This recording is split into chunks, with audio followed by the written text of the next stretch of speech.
From the I don't know what to say. I'm just speechless. to the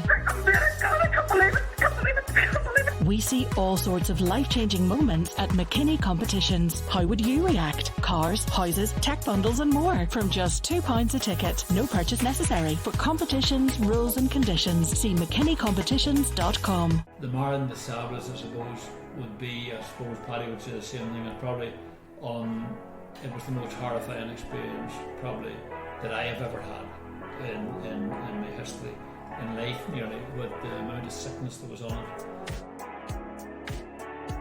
I seen a guy with sheep. I remember coming in close to the third day or whatever it was. There was a guy sitting out under a twig or a... Are you sure this wasn't a mirage? And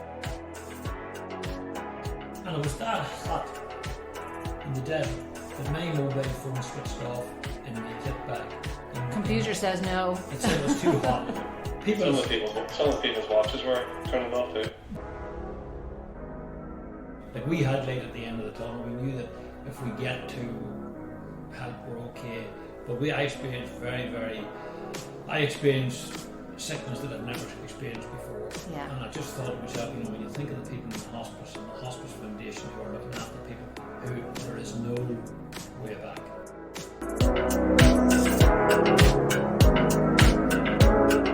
That was the voice of Hugh Morgan, who, along with his friend and fellow ultra runner Paddy Hamilton, just came back from Morocco, where they took part in the Marathon des Sables, a week-long gruelling race across the Sahara Desert, known to be the toughest foot race on earth. It was much more than that this year, though, as Hugh and Paddy tell us, with about half the runners unable to finish and 2 people dying.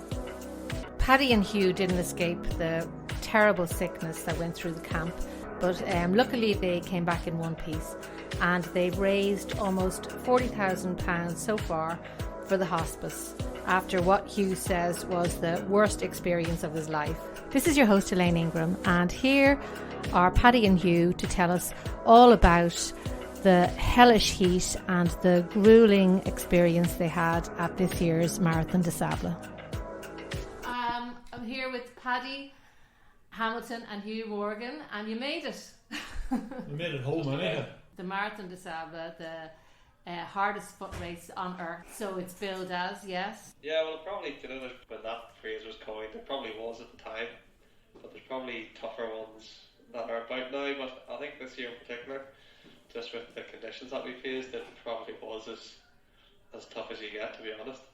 There are probably 100 mile, 200 mile races that you do in one go now. There's ones that go over the Alps, and which are probably as difficult in terms of terrain, but I think this one, just with the temperatures that we had, the sickness that was in camp, things like that, self-sufficiency, made this year particularly difficult. Paddy, you, I know you're talking about different marathons. You did the Marathon of the Stones there not too long ago. Yeah, Race to the Stones. It was the Race to the Stones. Yeah, that's a mad one, isn't it? Yeah, but it's would be it's a runnable one. It wasn't something that was too challenging. The weather was okay, so it was just really the length of it that was the challenge. It wasn't the terrain or conditions weren't the problem in that one. Yeah. So the thing about the Marathon des Sables is that you're running in the Sahara Desert. So this is a different kettle of fish altogether compared to anything that either of you would be used to. Hugh, what you've been doing marathon running now for about 10 years? Maybe more, probably 10, 12 years, yeah. And you've done all the majors, yeah? I've done all the majors, yeah, and I've done about 25 now and all, And you did the Wall of China. I've done the Great Wall of China. That's you.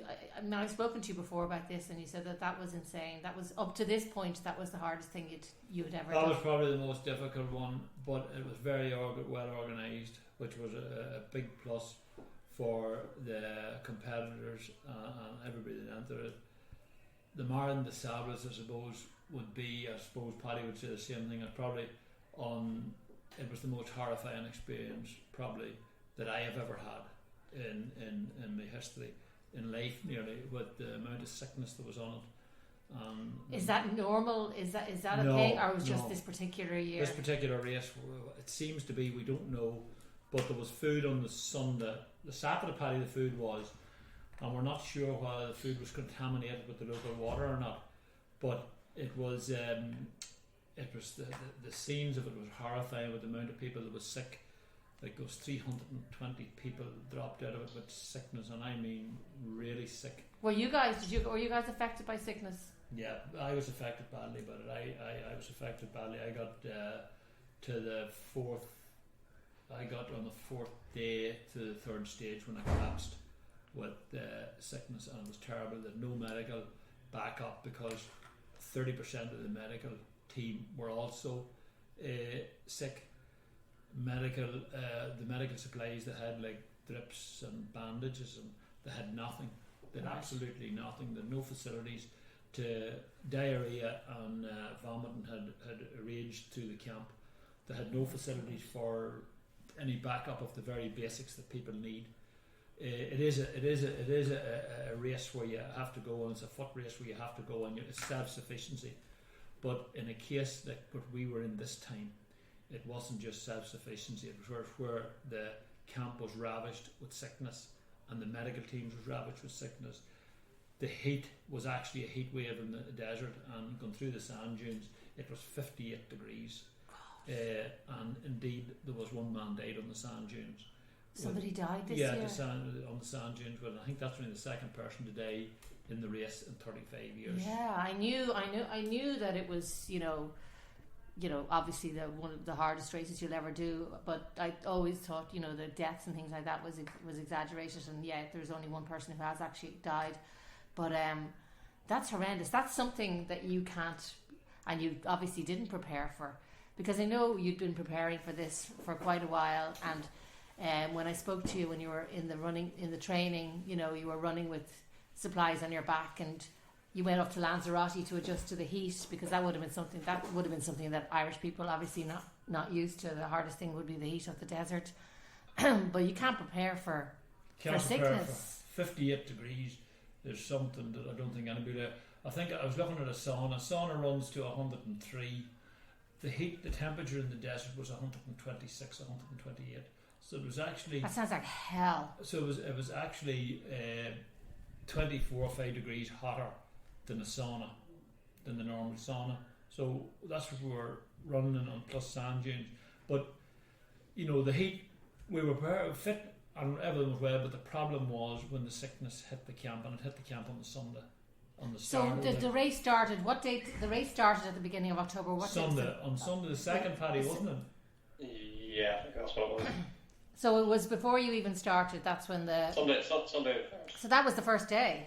First day. That's the first day I was sick on the evening. Yeah, and there was a lot of people then started to get sick on it with diarrhea. Some people escaped it. Yeah. You know, probably didn't eat maybe that particular. Paddy, you escaped it for the most part. No, like everybody in our tent was affected in one way or another. I'd say probably 90% of the people, if not more, in the whole camp probably were affected in some shape or form. You know, you sort of were saying there about, you know, the challenges of it. You know, it is billed as sort of the toughest fit race, whatever way they want to call it. But it is set out. It is achievable. Yeah. You know, so a lot of times people can walk the whole thing and they'll still meet cut-off times. But, you know, this year just everything sort of came together to work against us. Whether that was sickness, heat, things like that. You know, the last time it was run in 2019, there was only, I think there was 7% of people failed to finish. You know, and this time there's 50%. Yeah. You know, so the sickness together with the extreme heat, you know, exacerbated any dehydration issues, and that sort of was, again, didn't help people. Yeah. So you, how long have you been running, Paddy? And when? How did you? I know that you helped train Hugh coming up to this, or you know, over the years. Yeah. So how long have you been running? I've probably been running for about 20 years. Yeah. So I started in the States when I was 20. And then only the past few years kind of moved up to that sort of ultra distance, something of a bit more of a challenge. Yeah, what possesses somebody to, is it addictive, do you think? You know, you start off running, I say just running ordinary marathons. I've never run a marathon in my life. It's an absolutely massive achievement to run a marathon. But marathons, is it just pushing yourself further and further? Is that the... Yeah, well, I suppose it's, motivation's different for other people. I suppose for myself, it was a case of I was getting older, probably wasn't as quick as what I used to be, so you weren't really going to be hitting PBs or running your fastest times that you used to, so you start moving up distances, and I suppose you got to that point on the stage where you wanted to maybe see a bit of the countryside and, rather than looking at tarmac roads. And I suppose the Marathon des Sables kind of tied in with both my 40th and Hugh's 60th, so it's kind of a bit of a challenge for both of us. Yeah, I suppose, yeah. Well, happy birthday to both of you. Yeah, we're lucky to make it home after our trip to the desert. We're lucky to make it home. You know, it's, I suppose when I look at it, I was looking forward to it, really looking to the challenge of it. And like Paddy had coached me along the line there, and we were very well prepared. I was very well prepared for it. I know, because I spoke to you when you were in your preparation, and you sounded like you had everything down to a T of your preparation. You were running with different, you know, moving the weights up and training to go without water. Yeah. Because obviously you didn't want to you want to carry as little supplies with you as possible on the desert. But it's hard to even envision now that for people, you know, you're thinking like this is 6 days. And you bring your own supplies, and you're in the desert. And as you said to me before, there's no shops, there's no anything. What you bring is your home is on your back. So you have to bring as little as possible with you, and you have been preparing for that. Tell us about the preparations that went into this race before you even went there. Well, I would have been training. Probably Paddy were training for about 18 months there, because it was cancelled last. I probably started training in May 2020, because it was supposed to take place March this year, wasn't it? Yeah. So it was supposed to take place March, and then it was cancelled, and then we just continued on, and then I suppose the last 6 or 8 weeks you were training out over the Cooley Mountains and that, with an oversleeve gullion and that, with a rucksack on your back with 9 kilos, maybe 10 kilos every Saturday and Sunday, which was, you know, it was I enjoyed it, but the training was like, we were well prepared. I was well prepared going and trained well, and no injuries, was perfect.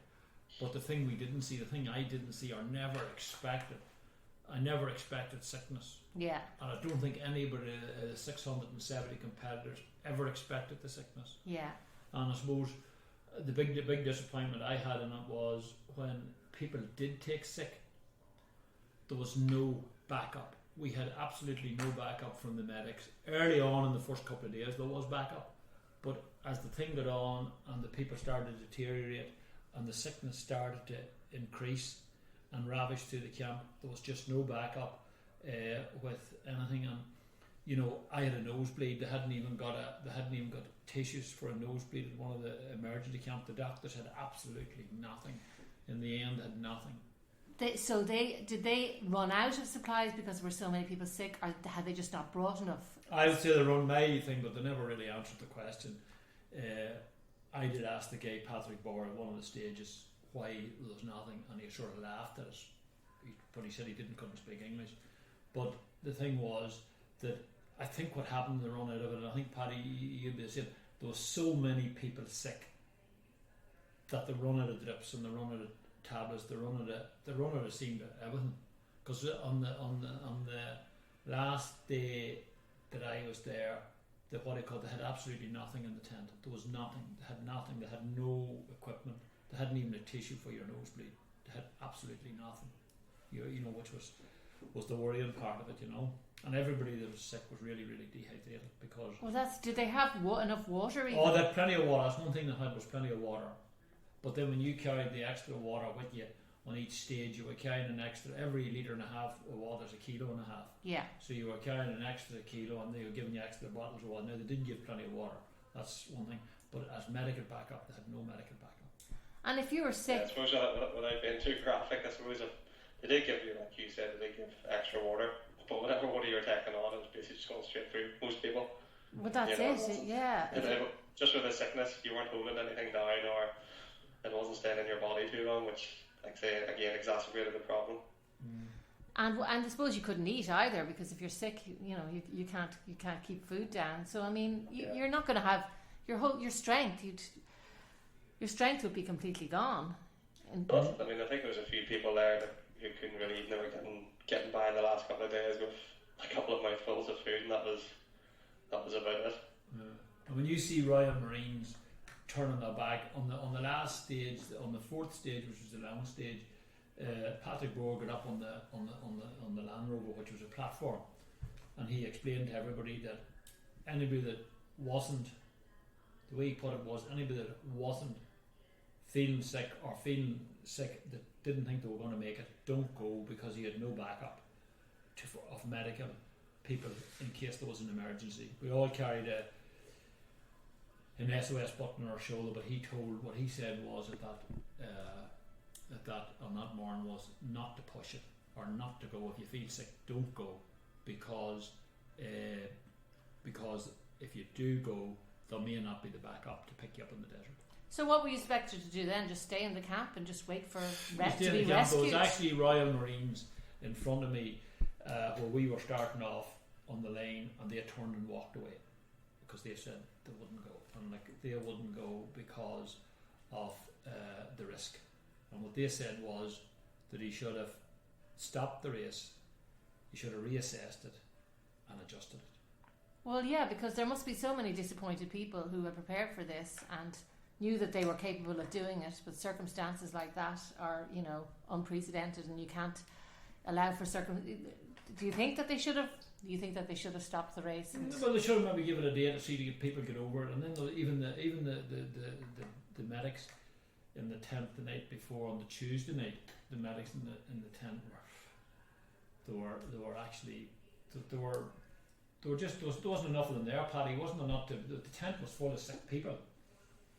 Vomiting. Yeah, there has been previous years where there's been issues and they've reevaluated the course routes or the stage lengths or start times, but there wasn't really any changes this year to accommodate. I mean, I think it was it the last day of the marathon stage, they sent off a lot of people about 7:30 in the morning, so it was about an hour or so earlier than what they usually did, and all those people said that made a world of difference, because it was a bit cooler. Yeah. So there's nothing to stop them saying, and everybody in the camp was basically up at 5:30, 6 o'clock anyway, so there's nothing to stop them saying, look, we're going to start earlier, 7 o'clock, 6:30, because it is a cooler part of the day and you won't be out in the midday heat for as long. So there's things like that they could have done to try and accommodate, which they didn't do.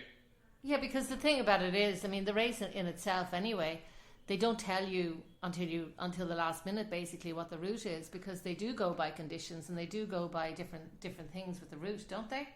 Well, I don't think that I think again, I'm only saying this, I think the whole thing resulted in actually the organisers, the greed of the organisers, because they wanted to get that run, the 2021 race in March, they wanted to get that out of the way this year before the one next year, so that they didn't miss a year.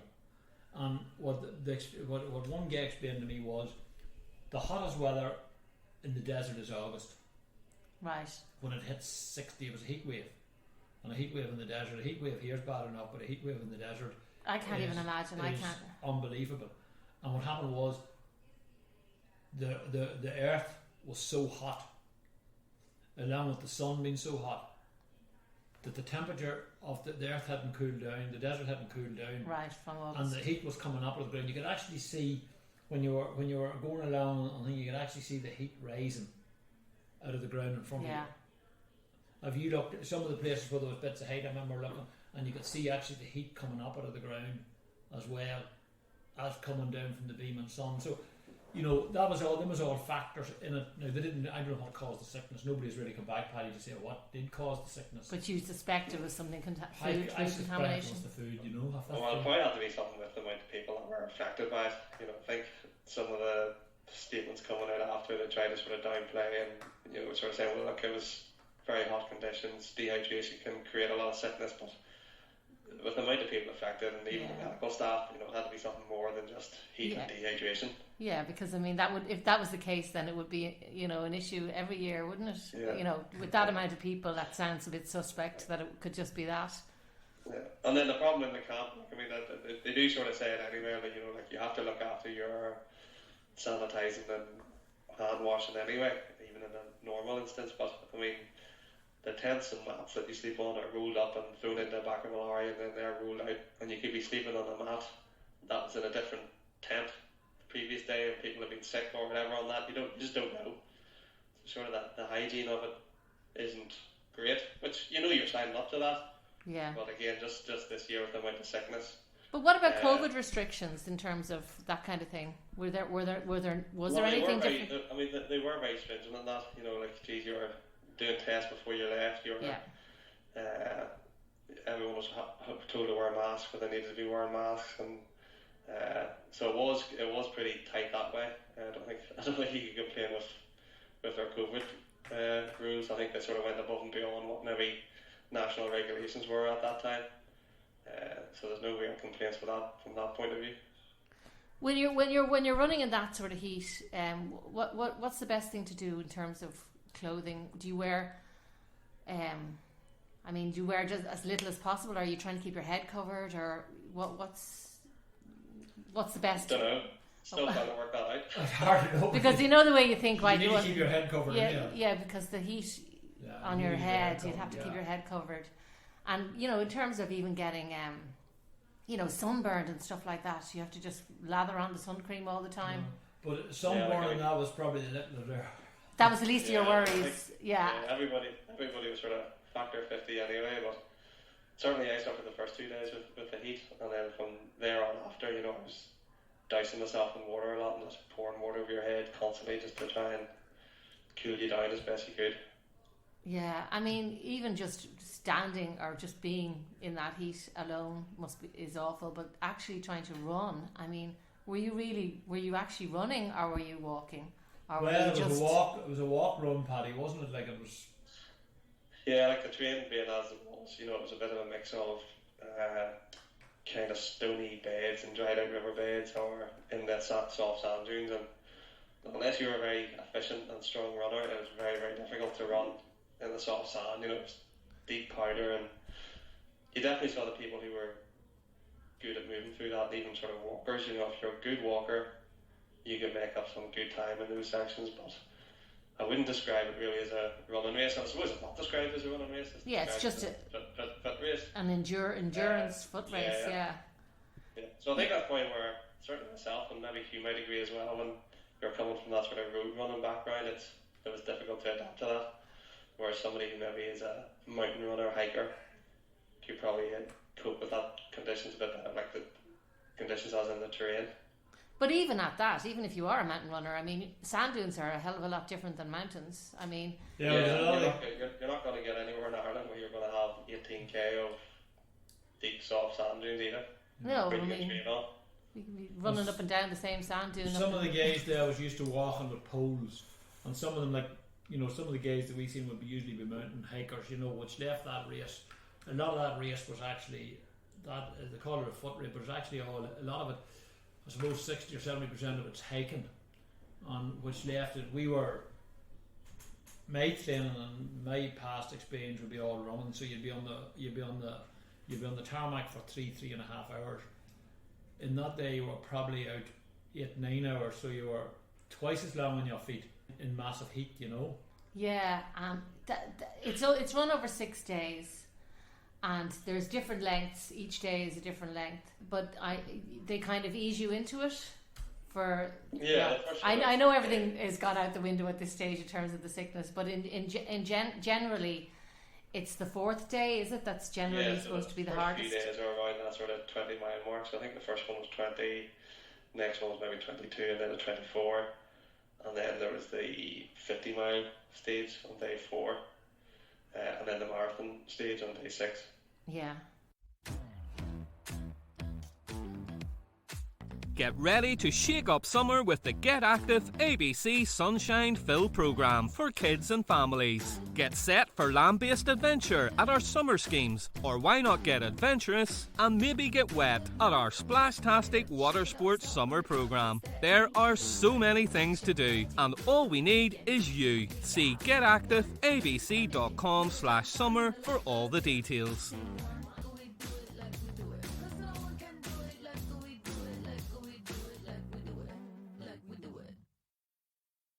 So what exactly did you do? So you're sick. You're in your tents. Your makeshift tents. And so what were your thoughts? What was going through your head for the next morning? Do we continue or do we just give up now or what? Well, I suppose in my case, like I was sick from the sun of the first day. When I got back, you know, you just plug away, and like you're hoping all along the time. You go and you get tablets, Imodium tablets, and you get powders off it, you know, and you just keep hoping and hope that I was in hope that, you know, it would clear up. But instead of that, it actually deteriorated. I deteriorated with the bug over the next couple of days. But how did you just keep going, or what? Well, you know, in your mind, your mind's strong, and you just go on, and you hope. You're always hoping that every kilometre you make, that it won't happen again, and the next thing you have it back again. And it's just you go to your drop, and that's it. Like what I actually done, you know what I mean? So you kept plugging away. You're hoping all of the time that the bug would clear up, and the vomiting and the diarrhea would stop, but it never stopped. It actually got worse, you know. So what happened then eventually? Well, eventually then on the fourth stage at checkpoint 3, I collapsed, and that was it. It was all over, you know, for me. There was no medication, there was no anything. So I was actually then put in. I was left laying in a tent for probably a couple of hours with no medical stuff with me.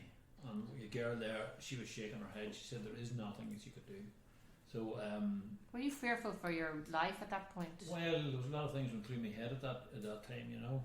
You're out in the desert, you're there. So I was 3 hours from the camp, and there was a Bedouin driving the jeep, and there's no sat nav out there, there's nothing out there.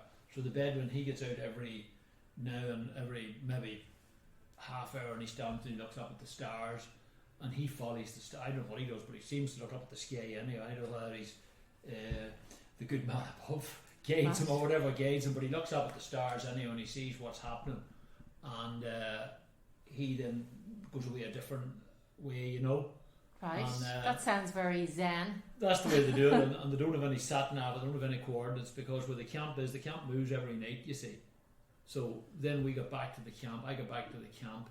Paddy was there. I was very sick at that stage, and then I had to get into another jeep, and it was 6.5 hours then till I got medical help in the nearest town, which was, what do you call that town, Paddy?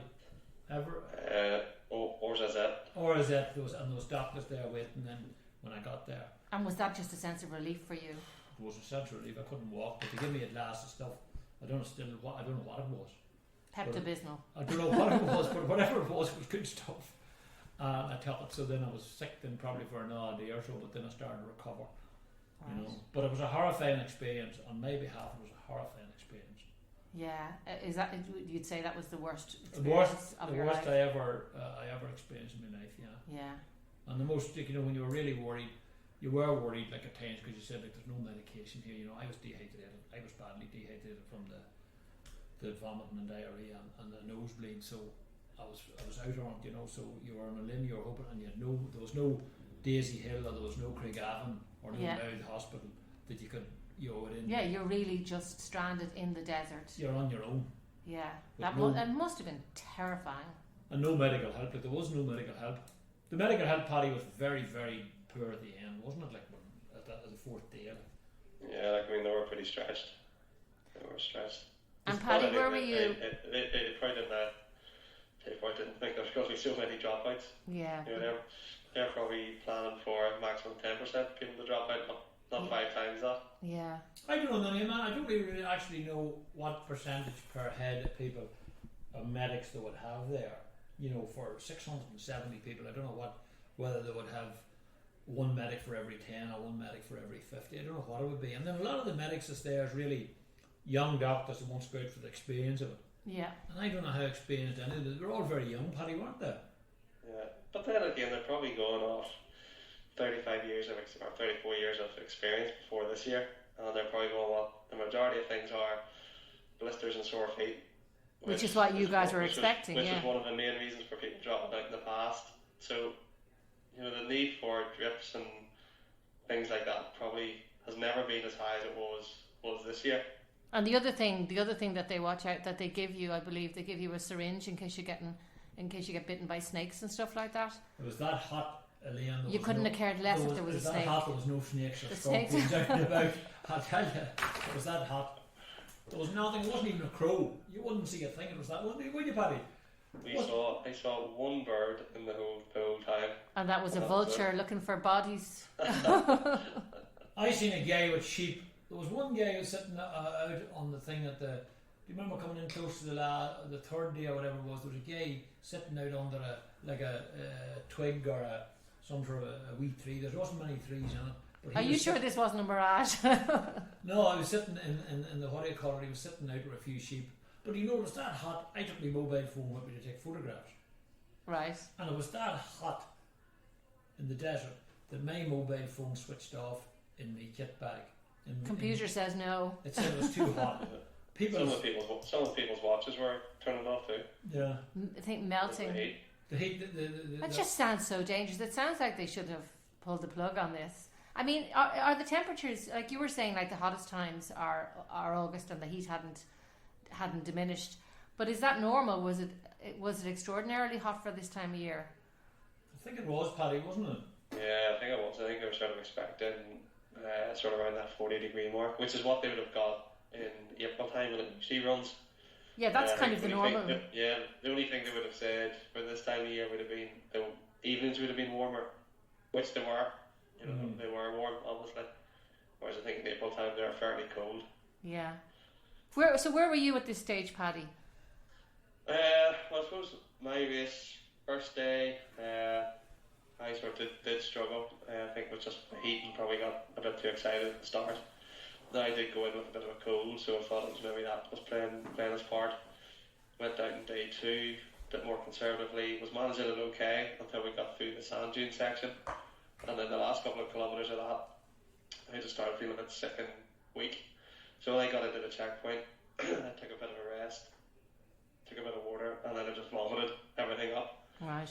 Which then the medic saw, so they took me to the medic tent, gave me an electrolyte drink, which I then vomited that up about 10 minutes later. So you knew you were in trouble. They just said, look, we're not allowed to let you go unless we give you a drip. So they gave me an IV drip. So I suppose probably because I wasn't too far off the front, I was one of the lucky people who did get a drip. So I sat in the tent for about 2.5-3 hours getting this, which it did help. I was like a new person when I left, and then they just said you have to walk to the finish just to make sure you get to the end. So after that, that was kind of, I suppose I went into it with sort of ambitions of maybe like a top 20 finish, something like that. But after those sort of 2 first days, which weren't brilliant, I sort of thought, right, I have to I'm not going to be competitive anymore, so I'll try and manage it and look after myself and drink more water than probably was doing up to that point, and pouring water over my head to try and cool myself down. And certainly the last 3 days sort of helped me anyway. I think the last 3 days was maybe third day was 14th, long day was maybe 22nd, and then the marathon day I think was 22nd. So the first 2 days were bad for me, but I sort of managed to turn it around. But like I did have sort of diarrhea and everything, but certainly not to the level that you had. Yeah, but you managed to get over the line in the end, yeah. Yeah. In one piece. So, in terms of what prompted you to do this in the first place, it was for the hospice, yeah? It was the hospice. We done it for the NI hospice and the Irish Hospice Foundation to raise funds for them, and we've been very successful. With the lockdown and everything else, we've been very successful. We have thereabouts near 40,000, so that's amazing. Yeah. And where can our listeners donate? Is the page still open? The team is donate to Team Morgan. I donate.ie Team Morgan. Yeah. Now there's donations coming in yet, and the page doesn't close. It doesn't close until the 31st of December. We're keeping it open now because there's a lot of people we have to talk to now that wants to donate to them. So we'll hopefully get up. We'll plug away at it, and get us. The idea is to get as much as we possibly can. I know air sickness in the desert was one thing, right? And we experienced sickness, but like a lot of it went through my head about the people that's in the hospice who are sick, Yeah. who has no Who won't light, get better. who has no light at the end of the tunnel. Yeah. Like we had light at the end of the tunnel. We knew that if we get to help, we're okay. But I experienced I experienced sickness that I've never experienced before. Yeah. And I just thought to myself, you know, when you think of the people in the hospice and the hospice foundation who are looking after people who there is no way back. Yeah. We knew that we got, you know, Paddy got the drip. If I had to get a drip, it would have helped me, but there was no drips left Yeah. by the time I needed a drip. Yeah. But if you take the people in the hospice who are getting the drips this morning, who are getting that, there's a young woman around the road there, died yesterday here at 50, I think she's 54, 55. You know, she's been bad 3 or 4 years now. Like that poor girl has been in the hospice, I think this last fortnight or so. I'm not just sure, but and our funeral's tomorrow. Like, so there's no way back for that girl. There's not a young woman around there when I was training. Around there, she was only 66, just retired, and she was only sick for a fortnight. Right. And she was in the hospital. You know, and the thing when you look at how our sickness, So it's putting it in perspective. there's no use in me complaining. I'm not complaining about me. All I'm saying is that the way it was, the organisation of the whole race was pathetic Yeah. because of the sickness that creeped into it. But when you compare, It just goes to show that they're not prepared. But when you compare the sickness that I had compared to the sickness that the people has, and unfortunately there's no betterness for them. We were lucky. Paddy and I was out in 58 degrees heat. We knew that if we got a bit of help we could muster through, but those unfortunate, and that's what we were. That was our main aim, was to raise that money, and that is the main key, and we're still key to raise that money. We put 100,000 on our target. Unfortunately, with the lockdown, we couldn't run any functions of that. Yeah. But an awful lot of people has been very generous to us with donations, and the donations are still coming in. Yeah. So that's the key. That's the key. Forget about our pain. Forget about our disappointment. Forget about what we suffered. Yeah. The thing is, we went out there to do that for the people, to raise the funds, and we will hit that target as close to it as we can get to it. Yeah. And is there any particular reason why you chose the hospice as your? Is it just for those very reasons? Well, I know a lot of people. I know a lot of people, and Paddy would. There's a lot of people, uses the hospice and the hospice foundation. Like everybody you talk to, there's somebody somewhere along that the line. they know. Every family has been hit by it and have used it, and that's the reason we done it. That's the reason we picked it, because it covers the whole island of Ireland. The two hospices, Yeah. the Irish Hospice Foundation and the Northern Ireland Hospice, covers the whole country, the whole island, and at the end of the day, we hope that our contribution and our fundraising will be a big contribution, because there's nothing to come out. Any money we raise goes all split evenly down the middle to the hospices. Yeah. And are the both of you recovered now? Are you better now? Well, Paddy. I still got the cold, but I think that's from 2 small kids. But so I haven't started running yet. But I would be chopping up a bit to get back out again. And it wouldn't put you off? No, not at all. Not at all. It's just it's one of those things. But like you said, it didn't go as planned. But so you learn from it and you move on. Yeah, it was like having a baby. You forget how bad it was, and you get back out there again. Well, I was back out. Paddy done a week pro. I was back out running there Tuesday, Wednesday, and Thursday this week. And I'll be out tomorrow and Sunday. It's only late, to get back into it. But it must be lovely to be running in the nice cold temperatures. Well, there was 50. I looked at the temperature going out yesterday morning. It was 4 degrees when I was going out to the door. I think it was about 5:15. And it was 4 degrees, and when you take it from the desert, there was 54 degrees of a swing from we were in the desert, so there was a massive swing in it, but it's all worth it if we can get it. The pain that we went through, I know that I went through, and the disappointment I went through, and the suffering with the diarrhea and the vomiting and the bug we had, if we can raise this money and it helps comfort some of the people who are terminally ill and won't get better, that's what it's all about. Yeah. Put ours behind us. I'm not worried about it. It's to raise the money for the people that need it. Yeah. Would you ever consider doing it again, or is that race Paddy? Hugh's pointing at Paddy here. Would you consider it, Paddy? Probably not, but there is always a wee itch there where you go, I figured maybe change a few things, different food, bit of different training, circumstances in terms of temperature, you'd like to give it another crack, but I don't think the family would let me do it. Yeah. Well, the thing about it is, it couldn't be any worse, right? It seems that you did the worst year that it has ever been. So things can only get better, as they say. But you say you've got young kids, have you? Yeah. Yeah, and it's you just won't be allowed. That's it. I don't think that's so.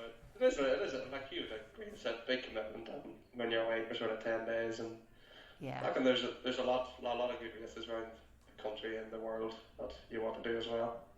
Yeah, there's probably. Have you anything lined up, Hugh? The training. I suppose the commitment of the training, like it's long, and like to do it, like I'm saying, like I mean, I come away from it and I said, never again. I was so sick, but as I recover, and I suppose the pain of the disappointment and the pain of the suffering went through it, and I went through it, started to say to myself, really, I would give it a crack again, because when my training was, if it was coming up next March, if I wouldn't be far away from it again to get back to,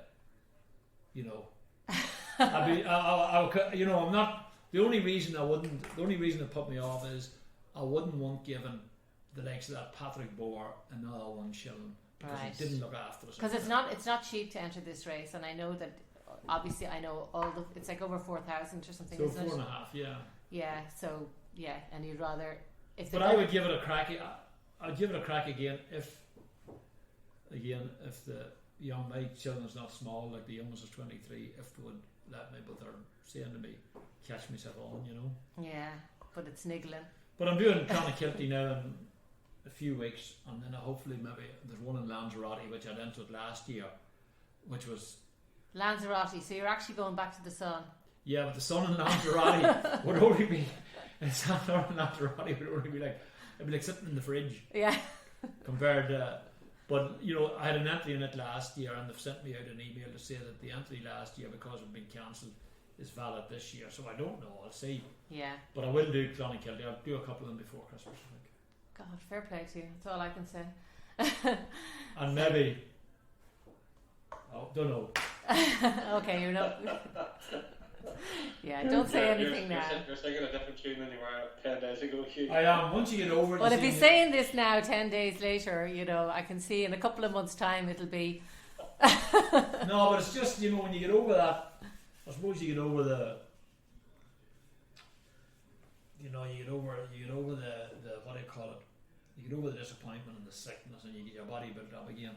And your mind forgets. It tricks you. Your mind forgets again, and then you say to yourself,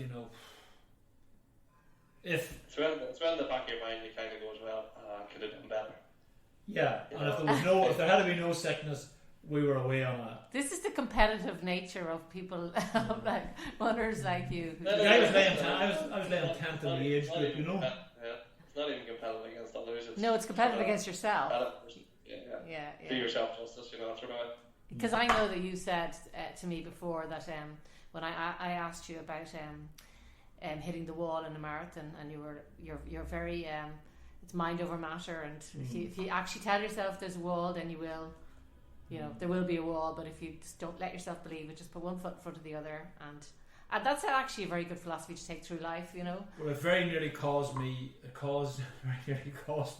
Yeah, well, I my suppose. life in the desert, because I went on and on and on. And you weren't ready to give up. I should have. When I was so sick, I should have pulled out. Yeah.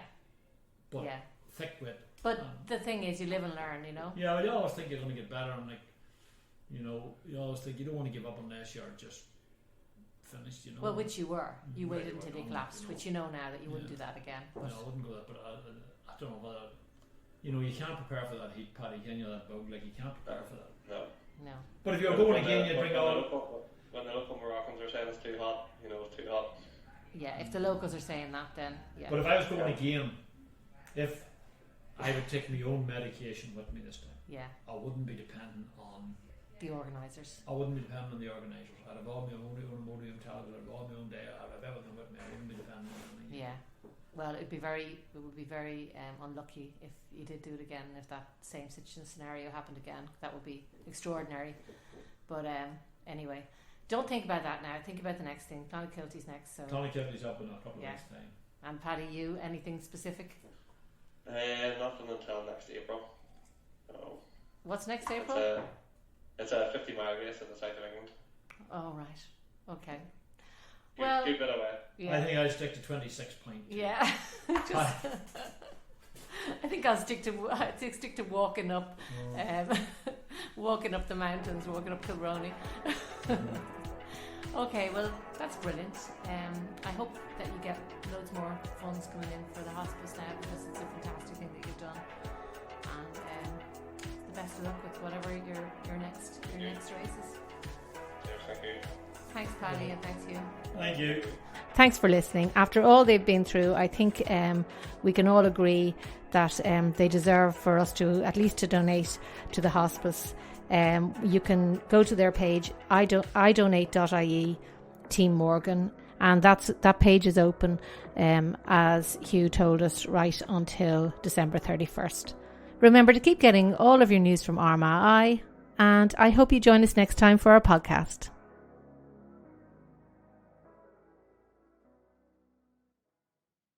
From the I don't know what to say. I'm just speechless. to the I can't believe it. we see all sorts of life-changing moments at McKinney Competitions. How would you react? Cars, houses, tech bundles and more from just £2 a ticket. No purchase necessary. For competitions, rules and conditions, see mckinneycompetitions.com.